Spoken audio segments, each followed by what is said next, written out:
A couple of days into our trip, I looked at my white sneakers Hmm. and they're black. Yeah. And it dawned on me, it's ash. Hmm. That's ash from the fires. You're listening to Good Faith Weekly. I'm Mitch Randall. And I'm Missy Randall. We're here each week exploring the intersection of faith and culture We find people who stand up, speak out, and step forward. for inclusion, freedom, and justice for all. It's time for Good Faith Weekly. Brought to you by Good Faith Media.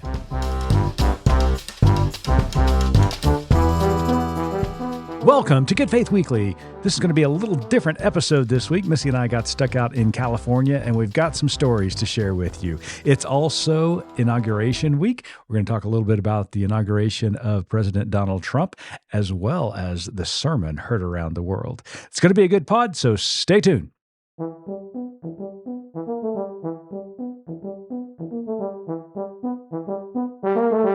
Hello there, Missy. Hey, how are you? I'm well. How about you? I'm feeling so validated right now. Okay. Well, happy inauguration week. Tell me what you're validated about. I have received, as of this week, complete validation that our society has lost its ever-loving mind. Hence, I go back to happy inauguration week. One might think that's what I'm going to talk about. Hey, okay. Curveball. Love curveball. So here we go. But it, in fact, is not. All right. Not that we couldn't make a case for that. However, let's start with something a little lighter. Let's do it. So, this weekend, you and I were in California, which Yes. we'll talk about in a minute, and I had it took everything in me to not point this out to you and save it for this pod. Wow. You've been carrying this around for like days. We were sitting on the sidewalk eating dinner Yes. because it's January, and in California you can sit outside and You eat can dinner. actually do that in January. Yes, Yeah, it's yeah. amazing. Anyways, there were people behind us who had a stroller, Mm-hmm. right? As one does, yes. As one If does. you have children, yes. I have grown accustomed to people taking their pets places. Ah, it was that kind of stroller. Okay. Like, taking their dogs, Yes. the airplanes, the cats, all the things. Yeah. Like, In right? fact, flying out to LA, I had a seatmate. You did. Your seatmate was a service dog That's right. Yeah, absolutely. who was so sweet. Anyways, Nation. He was lovely. yes. So we've grown accustomed. I even years ago took a picture the first time I was in TJ Maxx and saw a co-sleeper, Mhm. like pack and play for a dog. Okay. Wow. Okay. So, anyways, back Right. to the stroller Back to the stroller. situation. Yes. There was a stroller that was not, in fact, a child's stroller. Okay.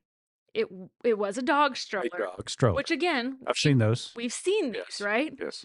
This dog stroller had like the little toy bar on the top of it.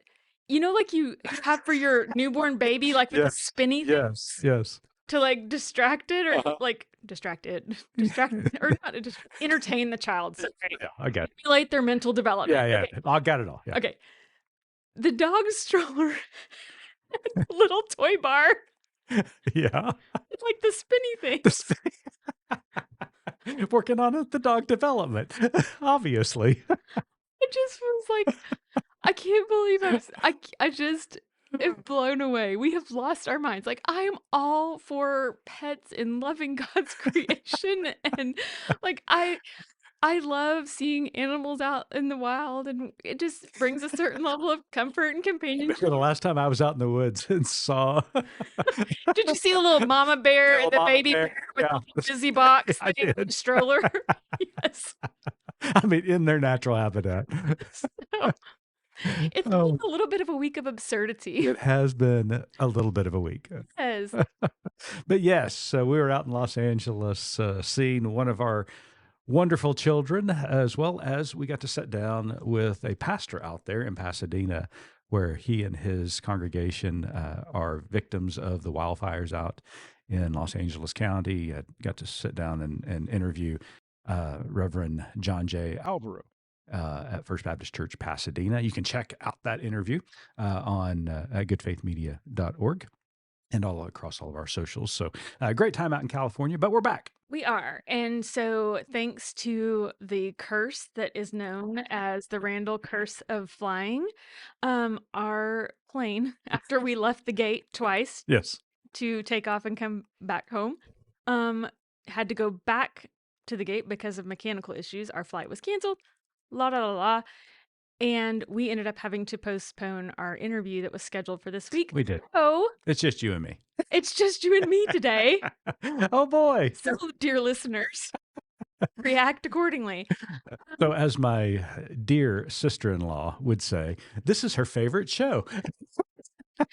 And related, we are fresh off of an argument We are fresh off an argument. as we were trying to decide how to handle this episode today because, again, our flight cancellation and delay and all that forced us to reschedule our interview.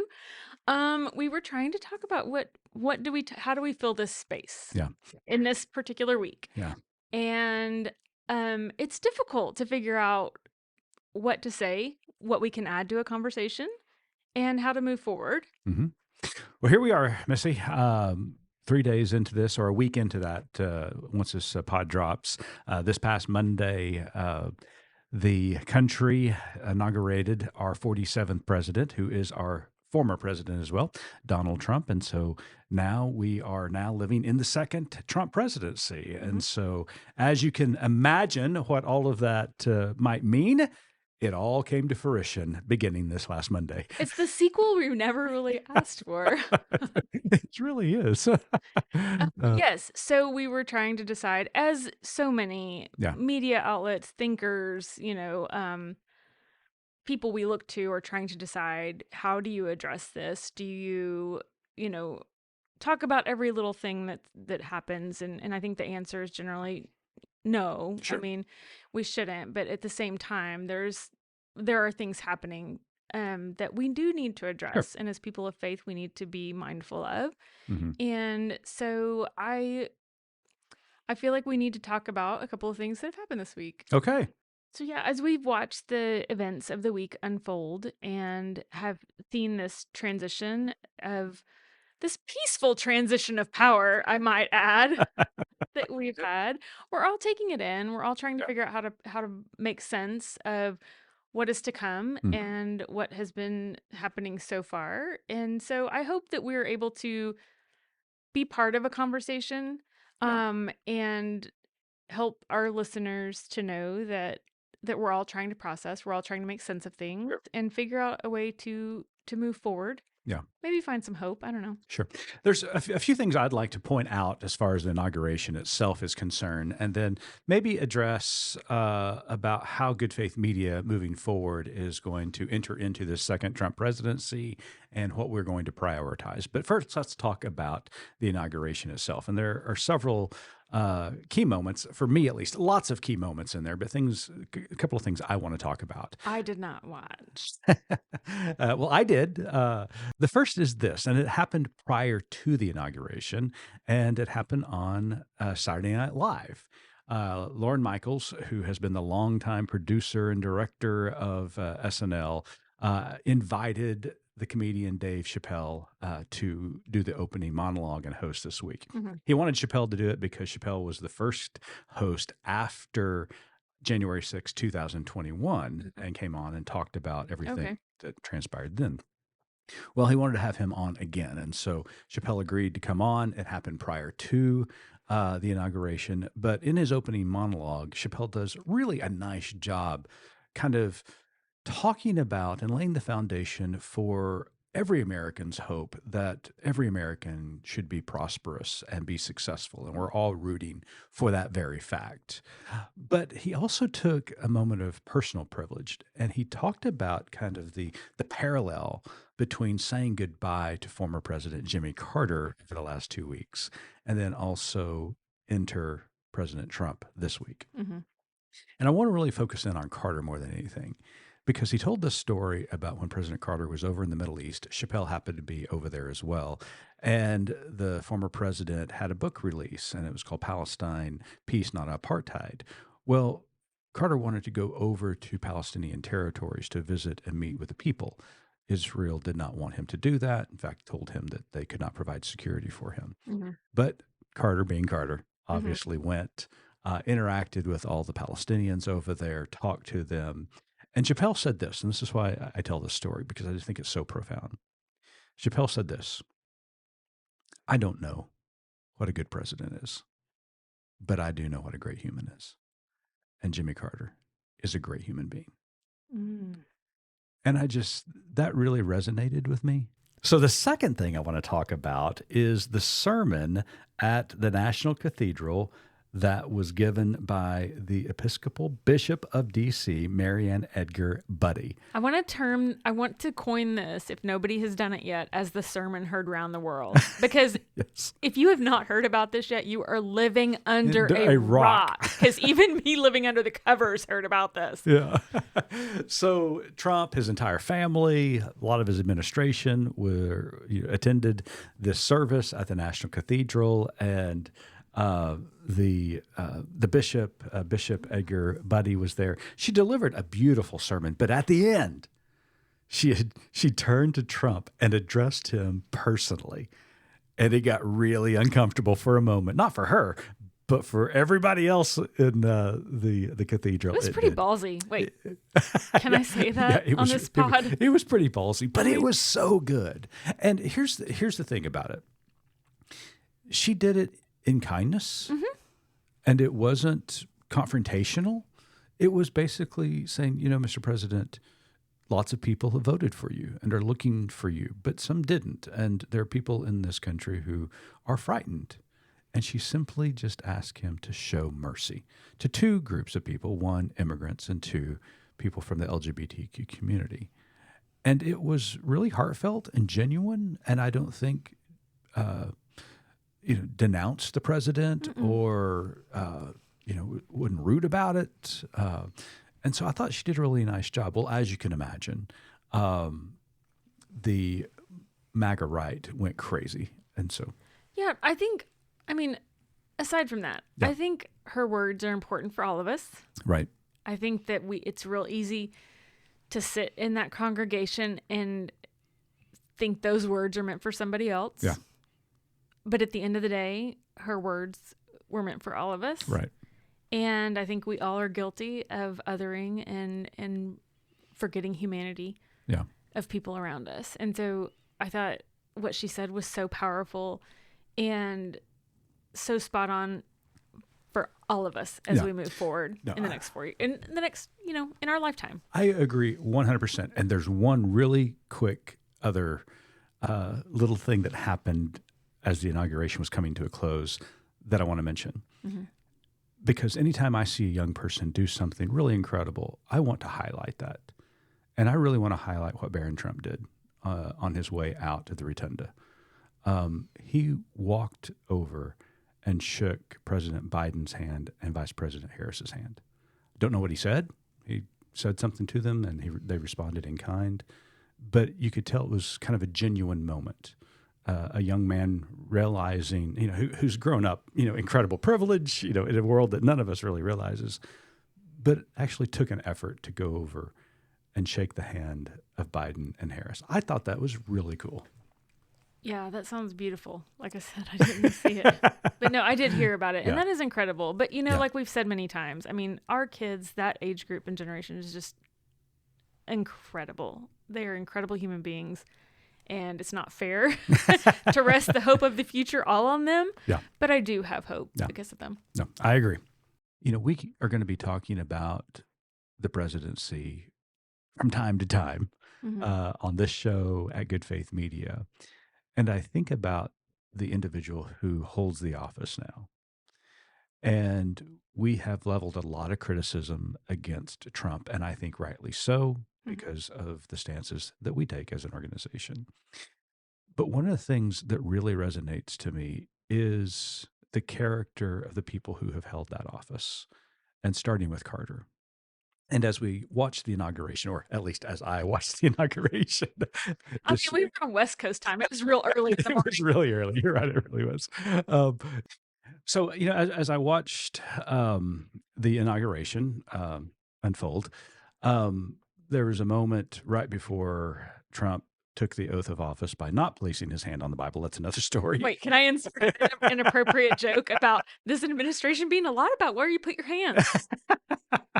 Sorry, I digress. You did digress. But before he took the oath of office, all the former presidents began to come in, and obviously, President Carter was missing. But you had President Clinton, you had President Bush, you had President Obama, and then of course President Biden and Vice President Harris sitting really close to the stage.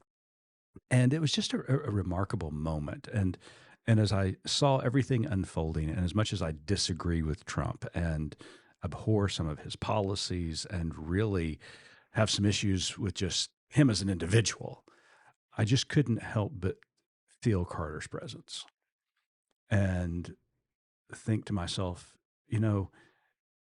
we need to be more like Jimmy Carter in this instance. Mm-hmm.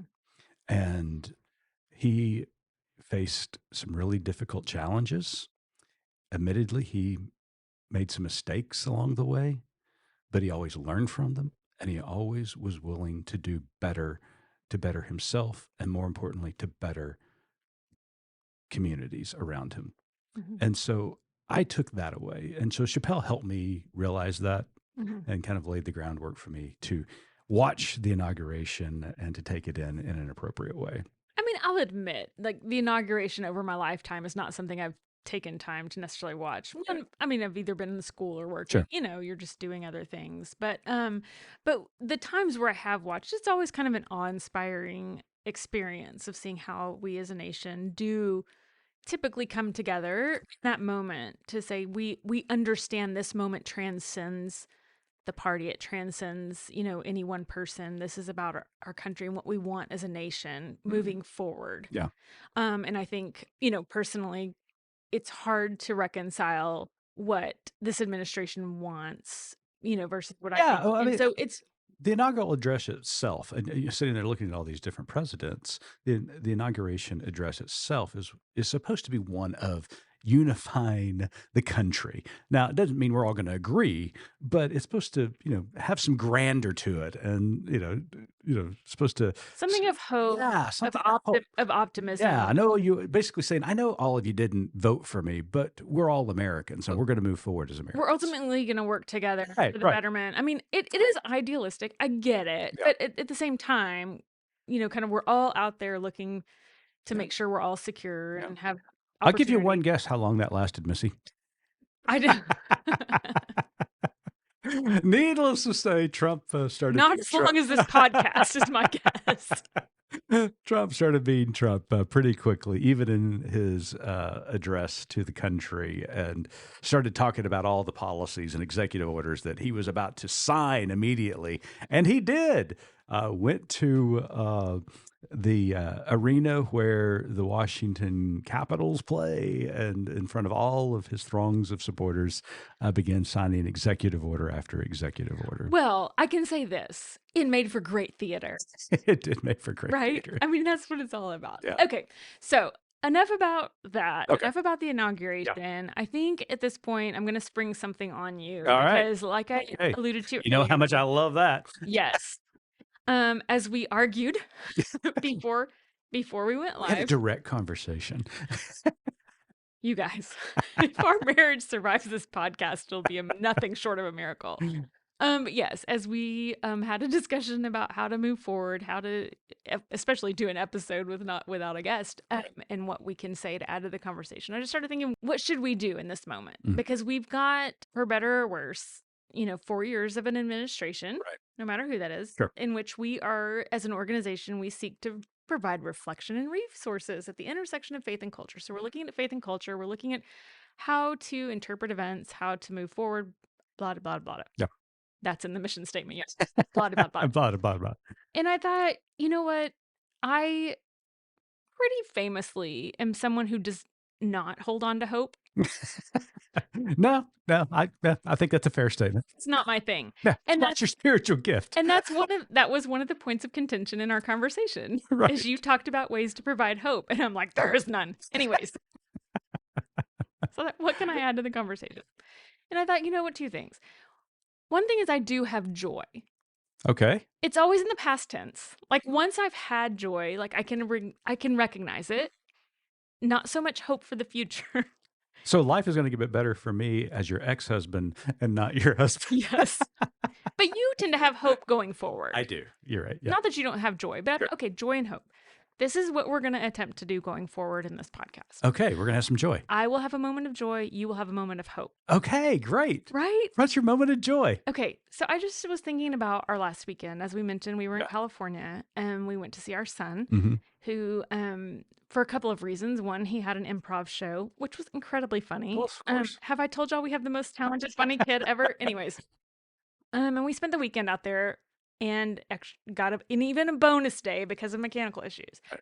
And obviously this was not post fire, but this is in the midst of California, Mm-hmm. Still recovering. devastation. Yeah. And we had the opportunity to talk to John J. Alvaro about some stories. And, a couple of days into our trip, I looked at my white sneakers Mm-hmm. and they're black. Yeah. And it dawned on me, it's ash. Mm-hmm. That's ash from the fires. And I'm looking at them right now. I need to put them in the wash. But I thought about me personally, and I think, again, we're going to be releasing some videos from John Jay that have tremendous amount of hope that I hope that you guys will watch. For me personally, the joy came in that we were able to take a good portion of our son's library to him. Yeah. His books. Yeah. We carted 200 pounds of books to We Los Angeles. And watching him unpack his books, and it was like reuniting with old friends. And it was just like Christmas morning with a 5-year-old. He was so happy and he got to put them out. And that was a moment that gave me joy. And so I think going forward, maybe we'll talk about those little moments. Yeah. And that is something that definitely brought me joy. Mm-hmm. This last weekend. I love that. So yeah. So now you get to tell us how we should have hope going forward. Well, you know what? It's very similar to the story that you just described for everybody, and that is talking to John Jay, and we talked about the importance of community, the need the community had immediately, especially those in Pasadena after the Eaton fire in Altadena, and he talked about trying to create safe space for his community and everything that they had been doing years in advance, especially, making a very public statement when it came to welcoming and affirming people from the LGBTQ community. So when the fires broke out 2 weeks ago and John Jay and First Baptist Church Pasadena opened their doors to the community because of what they had done 2 years ago, the LGBT community who were affected by the fire knew that they could come to First Baptist Pasadena and it was a safe place for them. So here's my hope. I learned that lesson and in many occasions, but it was reminded by John Jay and the generosity of First Baptist Church Pasadena. I'm reminded we do this work every day. We get up every day and it can be difficult and it can be a struggle. And sometimes the darkness feels like it is winning. But we do this because I know as a pastor, as someone who's just lived life, that there's going to come a moment where fires are going to break out. Mm-hmm.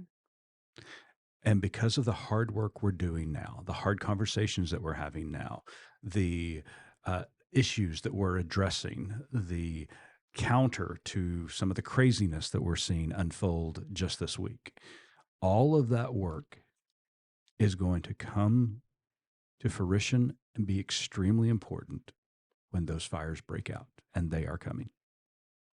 And so that gives me hope every day to get up and to keep at this work, keep fighting for justice, keep standing up, speaking out, and stepping forward for inclusion, freedom, and justice for all people. And so to me, that conversation with John Jay, seeing what the church did, hearing the stories that he shared, that gave me hope going in to this second Trump presidency. Yes, there are little nuggets that he shared with us that I don't want to take away from him because they're beautiful. So I hope that you check those out this week. It was just a good reminder to me. We have ash on our feet, but we have a lamp lighting our way. Oh, wow. That is as much hope as you're going to get out of me. Wow. Get Missy, give her a star for joy and hope this No, week. no. So anyway, so I hope we can kind of continue that for the next. I do too. So that is a great saying and a great reminder for all of us. I mean, to have some hope and joy and to find that every day. And that's different for everybody. But every day we should get up and try to find some joy in our life because that joy will give us hope for the future. And that's what's going to get us through it. I hope so. I'll continue to bring a little bit of joy, a nugget of joy, and I'll count on you to bring the hope going forward. How's that? Yeah. But for the record, you're still going to be Missy, right? Okay. We didn't want to abandon all the negativity, No, all the despair, no. There will still be grievances. There will be despair doom from all under of the it. covers. Okay, good, It's good. great. Okay, No, great, yes, great, but I thought that might be a great little way to start the new year. Let's bring some joy and hope. We'll try to work that in. Yeah, absolutely. Well, you and I are going to be back next week with another guest. Hopefully, we're not going to be traveling next week, so everything should go smoothly. And till then, keep living good faith.